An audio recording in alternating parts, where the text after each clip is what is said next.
বদরউদ্দিন আজমল।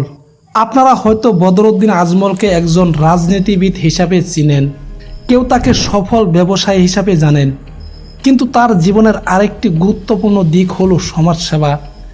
আজকের এই ভিডিওতে আমরা দেখব বদরউদ্দিন আজমল কী ধরনের সমাজসেবামূলক কাজ করেন, কোন কোন প্রতিষ্ঠানের মাধ্যমে সেই কাজ পরিচালিত হয় এবং বর্তমান সময়ে বদরউদ্দিন আজমল কত কোটি টাকার মালিক। চলুন শুরু করা যাক।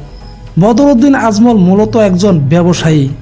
তার প্রতিষ্ঠিত আতর ও সুগন্ধি পণ্যের ব্যবসা আন্তর্জাতিক পর্যায়ে পরিচিত, যেমন আরব আমিরাত, কুয়েত, সৌদি আরব ইত্যাদি। এই দেশগুলোতে ইনার প্রচুর সুনাম রয়েছে। ব্যবসায় সফল হওয়ার পর তিনি শিক্ষা, স্বাস্থ্য এবং মানবিক সহায়তার কাজে প্রচুর টাকা পয়সা দিতে শুরু করেন।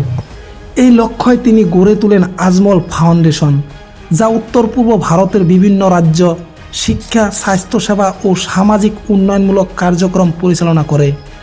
শিক্ষাকে সমাজ পরিবর্তনের অন্যতম মাধ্যম হিসাবে তুলে ধরে আজমল ফাউন্ডেশন।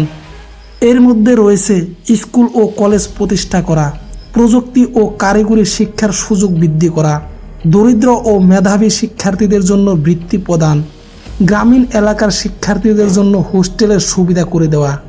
অনেক পরীক্ষার্থীরা বলেন এই প্রতিষ্ঠানগুলোর মাধ্যমে তারা উচ্চ শিক্ষার সুযোগ পেয়েছেন, যা অন্যথায় সম্ভব হতো না। শুধু শিক্ষা নয়, স্বাস্থ্যর ক্ষেত্রেও বিভিন্ন উদ্যোগ নিয়েছে আজমল, যেমন বিনামূল্যে স্বাস্থ্য শিবির, চক্ষু পরীক্ষা ও অপারেশন ক্যাম্প, দরিদ্র রোগীদের আর্থিক সহায়তা, রক্তদান কার্যসূচি, স্বাস্থ্য সচেতনতা প্রচার। বিশেষ করে গ্রামীণ অঞ্চলে চিকিৎসা সেবা পৌঁছে দেওয়ার জন্য বিভিন্ন সময়ে মেডিকেল ক্যাম্প পরিচালিত হয়। তার বাস্তব প্রমাণ হয়তো সবাই দেখেছেন। এবার আসামের বন্যায় তিনি কিভাবে দরিদ্র মানুষদেরকে চিকিৎসা সেবা পৌঁছে দিলেন। প্রায় 1 কোটিরও বেশি টাকার ওষুধ তিনি বিলিয়ে দিয়েছেন। এছাড়াও তিনি 2 কোটি টাকার বান সাহায্যও দিয়েছেন। আসামে বন্যা প্রায় প্রতি বছরেই বড় সংকট তৈরি করে, আর সেই সময় প্রাকৃতিক দুর্যোগের সময় বদরউদ্দিন আজমলের ফাউন্ডেশনে ত্রাণ সামগ্রী, খাদ্য, পোশাক এবং জরুরি সহায়তা বিতরণ করে।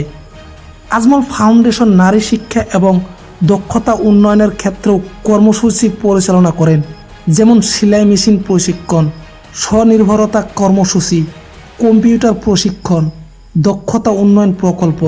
এসব উদ্যোগের লক্ষ্য ছিল কর্মসংস্থাপনের সুযোগ বৃদ্ধি করা। তবে বদরউদ্দিন আজমলের সমাজসেবামূলক কাজ নিয়ে বিতর্কও রয়েছে। অনেক সমালোচকদের অভিযোগ তিনি রাজনৈতিক প্রভাব বিস্তারের জন্য এসব করেন। এই অভিযোগটায় আপনার কি মতামত কমেন্টে অবশ্যই লিখবেন। এখন আমরা জানব বর্তমান সময়ে কত টাকার মালিক বদরউদ্দিন আজমল। 2026 সালের আসাম বিধানসভা নির্বাচনের এফিডেভিট অনুযায়ী তিনি প্রায় 226 কোটি টাকা সম্পদের মালিক। এটি তার ঘোষিত ব্যক্তিগত সম্পদের পরিমাণ। আজমল গ্রুপ বা আজমল পারফিউমসের পুরো ব্যবসায়িক সাম্রাজ্যের মূল্য এর চেয়ে অনেক বেশি হতে পারে। তবে সেই প্রতিষ্ঠানের মোট বাজার মূল্যর কোনো সরকারি বা নির্ভরযোগ্য প্রকাশিত হিসাব নেই, তাই সেটিকে তার ব্যক্তিগত সম্পদ হিসাবে ধরা ঠিক হবে না। তবে এটা বলতে পারেন তিনি ভারতের অন্যতম ধনী রাজনীতিবিদের একজন। ভিডিওটি ভালো লাগলে অবশ্যই লাইক, কমেন্ট এবং শেয়ার করতে ভুলবেন না।